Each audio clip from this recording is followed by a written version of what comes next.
ഞാൻ തിരി എടുത്തിടുക. ഇങ്ങനെ ഒരു ട്രിപ്പ് മറിച്ചിട്ട് കഴിഞ്ഞ തിരി പെട്ടെന്ന് തുടങ്ങും.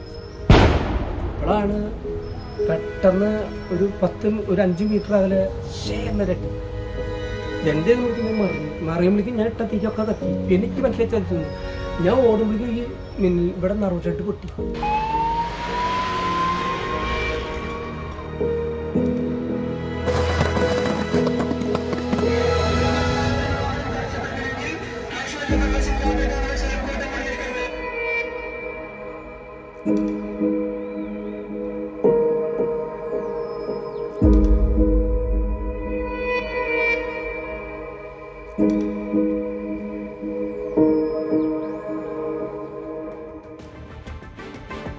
തൃശൂർ പൂരത്തിൻ്റെ വെടിക്കെട്ട് വർണ്ണാഭമാക്കാൻ അതിനുവേണ്ടി പ്രയത്നിച്ചിരുന്നവർ അവരാണ് ഇപ്പോൾ ആ വലിയ ദുരന്തത്തിൽപ്പെട്ടത്. 13 പേരുടെ മരണമാണ് സ്ഥിരീകരിച്ചത്. നവമി ഒരിക്കൽ കൂടി ചേരുന്നുണ്ട്. നവമി, ആ സ്ഥലം അതൊരു വല്ലാത്ത സ്ഥലമായി പോയി എന്നുള്ളതുകൂടിയാണ്. അതായത് ആ വയലിലേക്ക് റോഡുകളുടെ അഭാവം ഉണ്ടായിരുന്നു, ഫയർഫോഴ്സിന് എത്താൻ കഴിയാത്ത സാഹചര്യം, നാട്ടുകാർക്ക് കൂടി എത്താൻ കഴിയാത്ത സാഹചര്യം, രക്ഷാപ്രവർത്തനം അത് ദുഷ്കരമാക്കിയിരുന്നു. എങ്ങനെയാണ് എത്രമൈൽ അത് നിയന്ത്രണ വിധേയമാക്കിയത് ഏറ്റവും ഒടുവിൽ?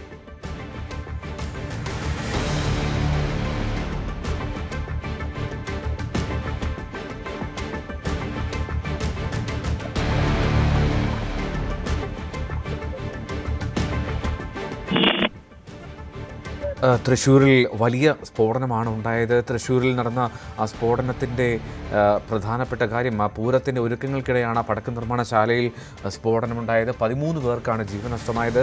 ഒരുപക്ഷെ ആ മരണനിരക്ക് ഇനിയും ഉയരാനുള്ള സാധ്യതയുണ്ട് എന്നാണ്. പൊള്ളലേറ്റ് ആശുപത്രിയിൽ ചികിത്സയിലുള്ളവരുടെ ആരോഗ്യനില അത് 70% പൊള്ളലുണ്ട് എന്ന് പറയപ്പെടുന്നു.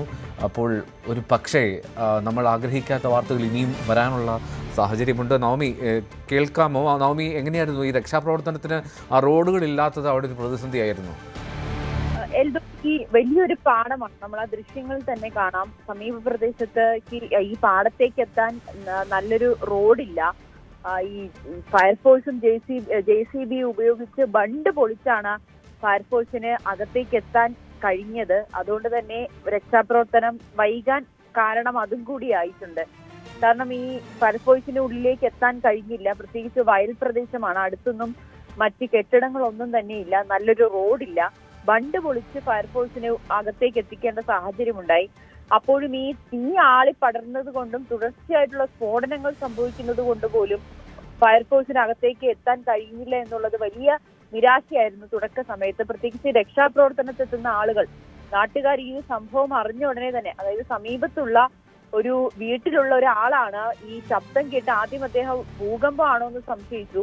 ഉടനെ തന്നെ മനസ്സിലായി ഇവിടെ ഈ വെടിക്കെട്ട്, അതായത് ഈ പടക്കശാലയ്ക്ക് തീ പിടിച്ചതാണ് അല്ലെങ്കിൽ സ്ഫോടനം സംഭവിച്ചതാണെന്ന് അദ്ദേഹത്തിന് മനസ്സിലാവുകയും അദ്ദേഹം ഈ തീ ഉയരുന്നതും കണ്ട് വേഗം തന്നെ ആംബുലൻസിനെയും ഫയർഫോഴ്സിനെ വിവരം അറിയിച്ചു. ഉടനെ തന്നെ ഈ ശബ്ദം കേട്ട് നാട്ടുകാരും അങ്ങോട്ടേക്ക് ഓടിയെത്തി. ആദ്യ മണിക്കൂറുകളിൽ ആർക്കും തന്നെ അടുത്തേക്ക് പ്രവേശിക്കാൻ പോലും കഴിയാത്ത അവസ്ഥയായിരുന്നു. പിന്നീടാണ് തീ അല്പമെങ്കിലും ഒന്ന് ശമിച്ചതോടുകൂടിയാണ് ആളുകൾ ഇറങ്ങി ഓടുന്നതും ഒക്കെ കണ്ടിട്ടാണ് കൂടുതൽ ആളുകൾ അങ്ങോട്ടേക്ക് എത്തുകയും പിന്നീട് ഫയർഫോഴ്സിനെ അടക്കം വിവരം അറിയിച്ച് ഫയർഫോഴ്സ് അവിടെ എത്തിയെങ്കിൽ പോലും ആദ്യഘട്ടത്തിൽ ദൂരെ നിന്ന് മാത്രമാണ് അവിടെ തീ കെടുത്താനായി അവർക്ക് കഴിഞ്ഞത്. അപ്പോഴും ഈ പ്രധാനപ്പെട്ട ഏരിയയിലൊക്കെ തീ ആളിപ്പടരുന്ന ഒരു അവസ്ഥയായിരുന്നു.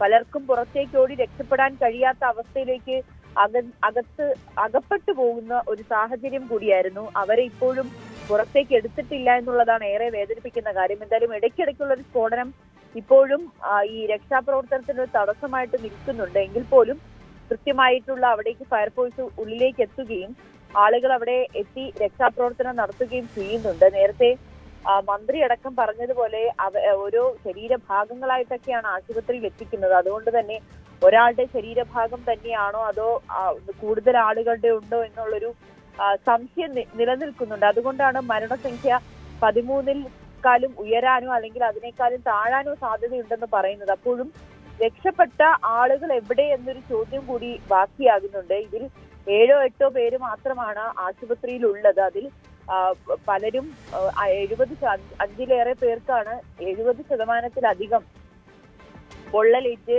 ബേൺ ICUവിൽ പ്രവേശിപ്പിച്ചിരിക്കുന്നത്. അതിലധികം ഉള്ളവർ എവിടെ എന്നുള്ളൊരു ചോദ്യമുണ്ട്. അവിടെയാണ് ഇപ്പോഴും നമ്മൾ ആ പടക്കശാലയിലെ പരിശോധന കുറച്ചുകൂടി ശക്തമാക്കിയിരിക്കുന്നത്. അവിടെ ഇപ്പോഴും പൊട്ടിത്തെറികൾ ഉള്ളത് മാത്രമാണ് ഒരു സംശയം അല്ലെങ്കിൽ ഒരു ആശങ്കയോടുകൂടി നിൽക്കുന്നതെങ്കിൽ പോലും എത്രയും വേഗം മുഴുവൻ ആളുകളെയും പുറത്തെത്തിക്കാനുള്ള ഒരു ശ്രമം നടക്കുകയാണ്. അവരിനി പുറത്തെത്തിച്ചാലും എത്ര പേർക്ക് അതിൽ ജീവൻ ഉണ്ടാകുമെന്നതൊന്നും നമുക്ക് ഉറപ്പ് പറയാൻ കഴിയില്ല. എന്തായാലും മരണസംഖ്യ ഉയരരുതേ എന്നൊരു പ്രാർത്ഥനയാണ്. കാരണം അത്രയേറെ ഉറപ്പായിട്ടും മരണസംഖ്യ ഇനി ഉയരരുത് എന്നുള്ള പ്രാർത്ഥന തന്നെയാണ് മുഴുവൻ കേരളത്തിനും രാജ്യത്തിന് ആകെയുള്ളത്. എന്തായാലും വലിയൊരു ആഘോഷത്തിന് വേണ്ടിയുള്ള ഒരുക്കങ്ങളായിരുന്നു. ആ ആഘോഷത്തിന് നാന്ദി കുറിക്കുന്ന സമയത്ത് ഇത്തരത്തിൽ ഈ കരിമരുന്ന് ആഘോഷങ്ങളൊക്കെ വേണോ വേണ്ടയോ എന്നുള്ള ചർച്ചകളൊക്കെ വീണ്ടും സജീവമാകുന്നു. വലിയ ദുരന്തമാണ് സംഭവിച്ചത്. ഒരിക്കലും ആവർത്തിക്കപ്പെടാൻ ഇടവരുത്തരുതേ എന്നാഗ്രഹിക്കുന്ന ദുരന്തമാണ് തൃശ്ശൂരിൽ ഉണ്ടായത്. നവമി ദിനേശാണ് വിവരങ്ങൾ നൽകിയത്. ബുള്ളറ്റിൻ പൂർണ്ണമാണ്.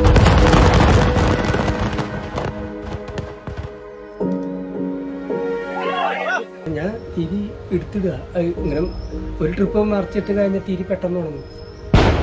അപ്പോഴാണ് പെട്ടെന്ന് ഒരു 5 മീറ്റർ അകലെ എന്നരട്ടി എന്റെ നോക്കി ഞാൻ മറിയുമ്പോഴേക്കും ഞാൻ ഇട്ട തിരിയൊക്കെ തട്ടി. എനിക്ക് മനസ്സിലായി ചലിച്ചു. ഞാൻ ഓടുമ്പോഴേക്കും ഈ ഇവിടെ നറുചെട്ട് പൊട്ടി.